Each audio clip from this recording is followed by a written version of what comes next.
Students, online class में आप सभी का स्वागत है।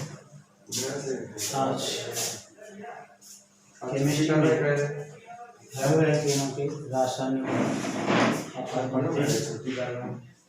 उसमें सबसे पहले है नाभिक स्नेही प्रतिस्थापन अभिक्रिया।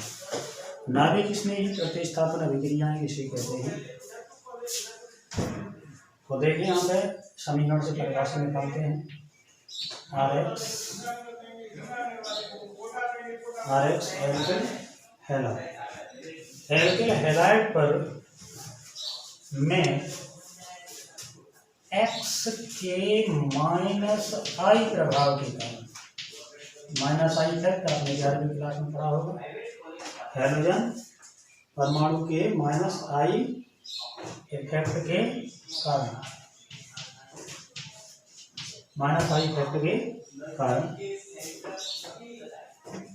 एल्किल हैलाइड के कार्बन परमाणु के इलेक्ट्रॉन को अपनी ओर आकर्षित कर लेता है, जिससे हैलोजन पर आंशिक ऋणावेश और कार्बन पर आंशिक धन आवेश आएगा, जिससे CX आबंध ध्रुवीय हो जाता है। CX आबंध की प्रकृति कैसी हो जाती है? ध्रुवीय हो जाता है। इस पर प्रबल नाभिक स्नेही कार्बन परमाणु पर आक्रमण करके हाइड्रोजन परमाणु को प्रतिस्थापित कर देता है। इस अभिक्रिया को नाभिक स्नेही प्रतिस्थापन अभिक्रिया कहते हैं। क्या बन जाएगा? CH2 NU का मतलब न्यूक्लियोफिलिक नाभिक स्नेही प्लस X। परिभाषा समझ में आ गई होगी कि एल्किल हैलाइड में हैलोजन परमाणु के माइनस आई प्रभाव के कारण कार्बन परमाणु पर आंशिक धनावेश तथा हैलोजन पर आंशिक ऋणावेश आ जाता है, जिससे CX आबंध ध्रुवित हो जाता है। ध्रुवीय सहसंयोजी बंध युक्त एल्किल हैलाइड पर नाभिक स्नेही अभिक्रिया करके हैलोजन परमाणु को प्रतिस्थापित कर देता है। इस अभिक्रिया को नाभिक स्नेही प्रतिस्थापन अभिक्रिया कहते हैं। अब नाभिक स्नेही प्रतिस्थापन अभिक्रिया होती हैं, वो दो विधियों द्वारा होती हैं। एक होती है SN1 एक अणु नाभिक स्नेही प्रतिस्थापन अभिक्रिया, और दूसरी होती है द्विअणु नाभिक स्नेही प्रतिस्थापन अभिक्रिया। शॉर्ट में से SN1 और SN2 अभिक्रिया कहते हैं। Substitution nucleophilic reaction. तो देखें, सबसे पहले लेते हैं एक अणु नाभिक स्नेही प्रतिस्थापन अभिक्रिया। एक अणु नाभिक स्नेही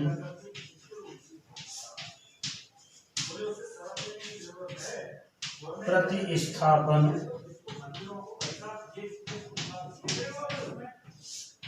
अभिक्रिया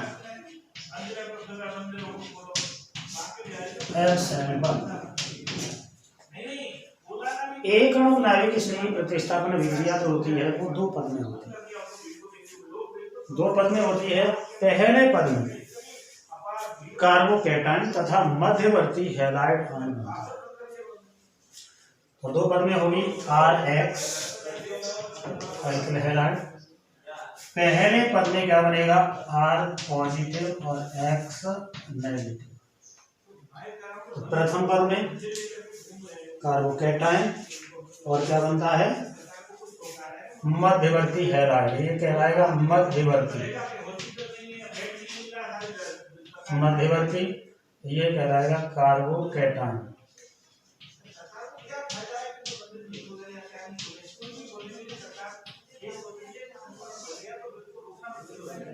कार्बोकैटायन बनता है।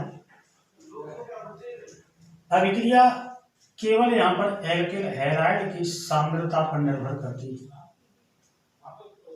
एल्किल हैलाइड की सांद्रता पर निर्भर करती है, यानी दो पद में होगी तो केवल एल्किल हैलाइड की सांद्रता पर निर्भर करेगी। अतः अभिक्रिया की जो कोटि होगी वो एल्किल हैलाइड अणु में भाग लेने वाले अणुओं की संख्या के बराबर होगी। दूसरे पद में क्या होता है, नाभिक स्नेही कार्बोकैटायन पर नाभिक स्नेही का आक्रमण होता है, अभिक्रिया होती है RNE, यह बनता है। इस प्रकार से यह अभिक्रिया दो पद में पूर्ण होगी, फर्स्ट पद और दूसरा सेकंड पद। फर्स्ट पद है वो मंद वेग से होता है, मंद वेग से, और सेकंड पद है फर्स्ट स्टेप और ये है सेकंड स्टेप है वो तीव्र वेग से होता है। अतः अभिक्रिया का वेग मंद वेग से होने वाली अभिक्रियाओं में भाग लेने वाले अभिकारक अणुओं की संख्या जितनी होती है वह उस अभिक्रिया की कोटि कहलाती है। इस अभिक्रिया में जो कार्बोकैटायन होता है इसकी जो स्ट्रक्चर होती है वो समतलीय होती है। जैसे सपोज करो CH3 का होल थ्राइस C+, इसकी स्ट्रक्चर देखेंगे तो इस तरीके से होगी समतलीय, CH3 और CH3। इसमें नाभिक स्नेही का जो आक्रमण है वो अग्र और पश्च दोनों दिशाओं से हो सकता है। कहने का मतलब जिधर आक्रमण करने वाले नाभिक स्नेही या उसके विपरीत दिशा से हो सकता है। अतः यदि ये यौगिक प्रकाशित समावयवी है तो बनने वाला मिश्रण रैस्मिक मिश्रण कहलाएगा। कौन सा मिश्रण कहलाएगा? रैस्मिक मिश्रण कहलाएगा। यदि ये प्रकाशित समावयवी है तो ये मिश्रण को कहेंगे रैस्मिक मिश्रण।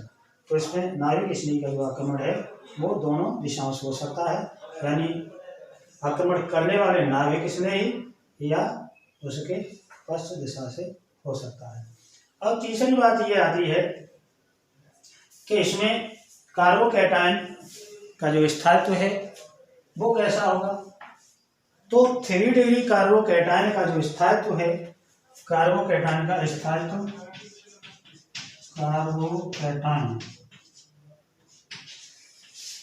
का स्थायित्व, तो सबसे ज्यादा जो स्थायी होता है वो 3 डिग्री, फिर होता है 2 डिग्री, उसके बाद होता है 1 degree. 3 degree greater than 2 degree greater than 1 degree होता है। और कार्बोकैटायन का स्थायित्व जितना अधिक होगा, एक अणु अभिक्रिया उतनी ही अधिक तीव्र होगी। तो एक अणु अभिक्रिया की जो क्रियाशीलता का क्रम होगा वो होगा 3 डिग्री ग्रेटर देन SN1 अभिक्रिया की क्रियाशीलता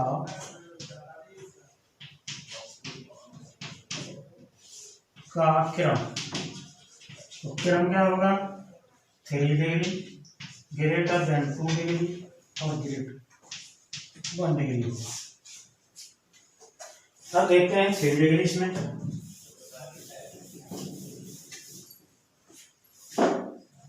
3 डिग्री क्या है? CH3 का whole thrice C+ greater than CH3 का होल 2 CH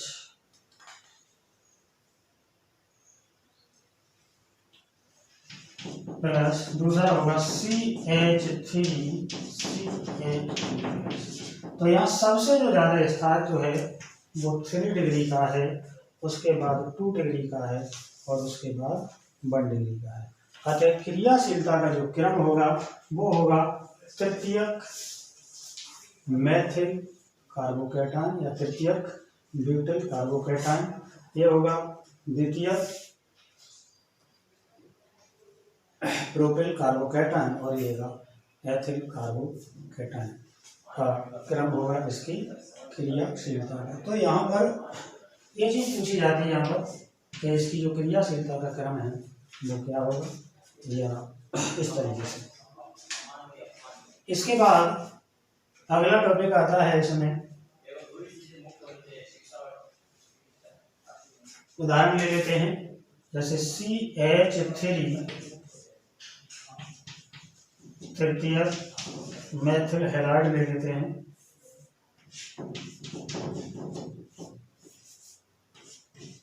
CH3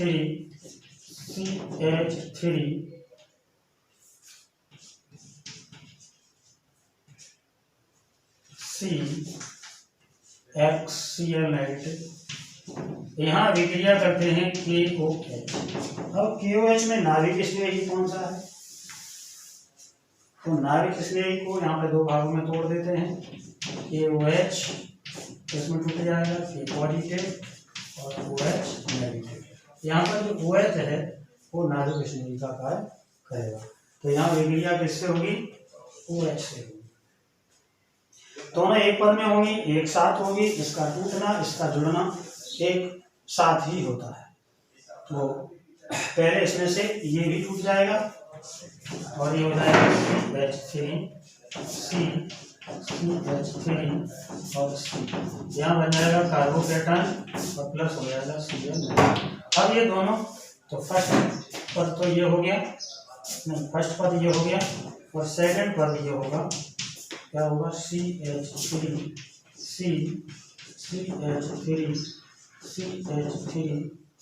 पर अभिक्रिया होगी OH नेगेटिव की, तो ये बन जाएगा CH3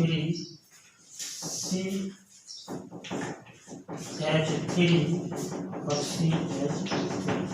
अब देखें इस पर जो OH है वो दोनों दिशाओं से जुड़ सकता है, यानी ये अभिक्रिया इधर से भी जुड़ सकता है, या तो इधर से भी जुड़ सकते हैं या इधर से भी जुड़ सकते हैं, दोनों दिशाओं से जुड़ सकता है। इसलिए ये अभिक्रिया एक पद में पूर्ण होती है। इसके बाद अब आता है अगला टॉपिक, एक अणु की जगह पे ले लेते हैं द्विअणुक।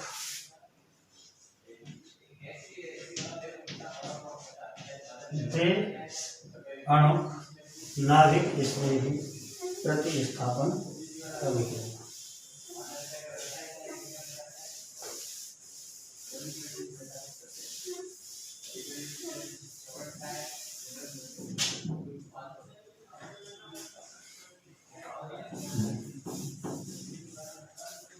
द्विअणुक नाभिक स्नेही अभिक्रिया को SN2 अभिक्रिया भी कहते हैं।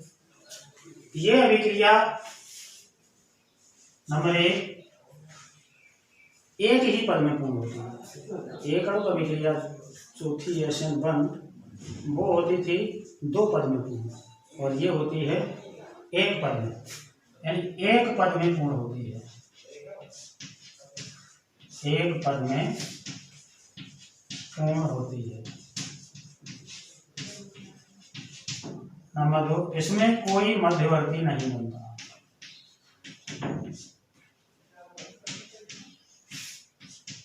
कोई मध्यवर्ती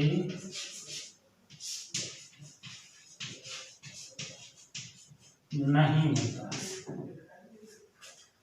इसमें कोई मध्यवर्ती नहीं बनता।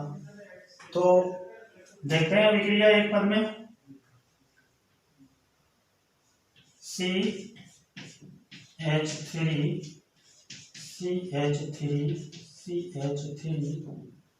X नेगेटिव,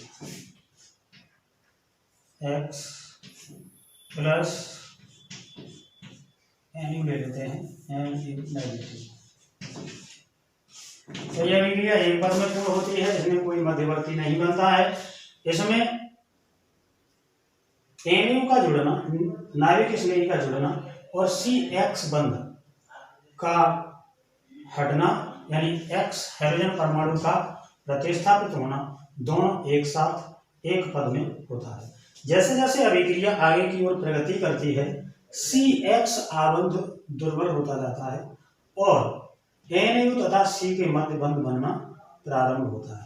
कहने का मतलब इस तरीके से CH3 यहाँ जैसे जैसे अभिक्रिया आगे की ओर बढ़ेगी, ये बंध दुर्बल होता जाएगा और ये बंध जो है वो इसके मध्य बंध बनना प्रारंभ हो जाएगा। तो ये दोनों एक साथ एक पद में होता है, इसे स्थिति संक्रमण अवस्था कहते हैं।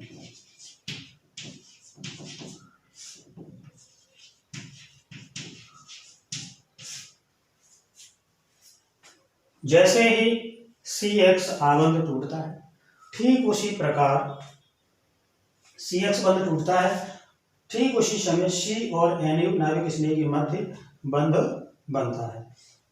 उस समय कार्बन परमाणु का विन्यास ठीक उसी प्रकार से पलट जाता है जिस प्रकार से तेज हवाओं में छाता उलट जाता है। इसे विन्यास का प्रतिपन या प्रतिलोमन कहते हैं। कहने का मतलब इसमें यह है कि एक अणु जो दो अणु का विक्रिया है वो एक ही पद में होगी, तो जैसे जैसे X के मध्य बंध दुर्बल होता जाएगा, NU के मध्य बंध बनना प्रारंभ हो जाएगा।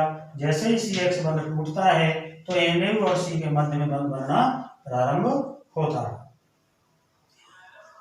इसमें NU का जो आक्रमण है वो पश्चिम दिशा से होता है, क्योंकि ये दोनों एक पद में होते हैं। यहाँ पर ये मैथिल जो समूह है वो नाभिक स्नेह के मार्ग में बाधा डालते हैं, तो नाभिक स्नेह के मार्ग में बाधा आएगी, इसलिए इसका आक्रमण जो है वो पश्चिम दिशा से होता है। तो जैसे ही NU और C के मध्य बंध बनना प्रारंभ होता है, उसी समय कार्बन परमाणु का विन्यास जो है वो चेंज हो जाता है। ठीक उसी प्रकार से जिस प्रकार से आपने देखा होगा कि तेज हवा चलती है तो छाता उलट जाता है, तो ठीक उसी प्रकार से इसका विन्यास भी उलट जाता है और इसे हम क्या कहेंगे, विन्यास का प्रतीक। तो कैसे होगा ये C, इस तरीके से ये विन्यास चेंज हो जाएगा CH और CH और यहाँ बन जाएगा N। तो इस तरीके से ये अभिक्रिया एक पद में पूर्ण होती है। तो यहाँ विन्यास चेंज होगा, इसी को कहेंगे विन्यास का प्रतिपन या प्रतिलोमन, ये की बात है। इस तरीके से SN2 अभिक्रिया है वो एक ही पद में पूर्ण होती है, इसमें कोई मध्यवर्ती नहीं बनता है, संक्रमण अवस्था का निर्माण होता है। अब आती है कि एक अणु द्वि अणु अभिक्रिया की एल्किल हैलाइड के प्रति क्रियाशीलता का क्रम क्या होगा, यानी क्रियाशीलता का क्रम।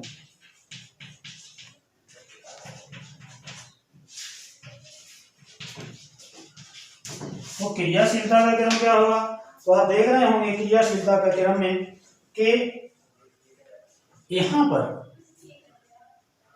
नाभिक स्नेही में एल्किल समूह का आकार जितना छोटा होगा उसकी क्रियाशीलता उतनी ही अधिक होगी, क्योंकि यहाँ इसमें 3 डिग्री एल्किल हैलाइड में ये बड़े 3 मेथिल समूह होने के कारण ये नाभिक स्नेही के मार्ग में बाधा डालते हैं, यानी नाभिक स्नेही जो आएगा उसके मार्ग में क्या उत्पन्न करेंगे, बाधा। ये तो मैंने इस तरीके से दिखाया, जैसे इस तरीके से यहाँ पे C है और C को अपने ऐसे दिखा सकते हैं, यानी इतना स्थान ये घेरे हुए है, तो इसके मार्ग में क्या उत्पन्न होगी, बाधा उत्पन्न होगी। तो न्यूक्लियोफिल के मार्ग में बाधा उत्पन्न होगी तो नाभिक स्नेही का आक्रमण कठिन होगा। इसलिए इसमें जो क्रियाशीलता, अब ये तो हो गया 3 डिग्री, यदि यहीं पे हम 1 डिग्री ले लें इस तरीके से C, इस तरीके से यदि ये 1 डिग्री ले लेते हैं यहाँ पे, तो 1 डिग्री में यहाँ इसका हाइड्रोजन परमाणु का जो आकार है वो इसकी तुलना में काफी छोटा है, अतः यहाँ पर इसके मार्ग में बाधा कम आएगी। तो हम कह सकते हैं कि 3 डिग्री एल्किल हैलाइड SN2 अभिक्रिया के प्रति कम क्रियाशील होता है। तो इसकी जो क्रियाशीलता का क्रम होगा, सबसे छोटा समूह होता है methyl CH3 greater than CH3 CH2 greater than CH3 का whole twice CH greater than CH3 का होल थ्राइस C, यानी जो कार्बोकैटायन की क्रियाशीलता का जो क्रम होगा वो ये होगा, यानी सबसे ज्यादा मेथिल कार्बोकैटायन है वो सबसे ज्यादा क्रियाशील होगा और 3 डिग्री की जो कार्बोकैटायन या 3 डिग्री एल्किल हैलाइड है उसकी क्रियाशीलता कम होगी। तो ये इसकी क्रियाशीलता का क्रम है, ठीक है। तो समझ में आ गई होंगी SN1 और SN2 की क्रिया विधि। अब इसी के आधार पर आगे की अभिक्रियाएं चलेंगी। तो आगे की जो अभिक्रियाएं हैं उनको शुरू करते हैं।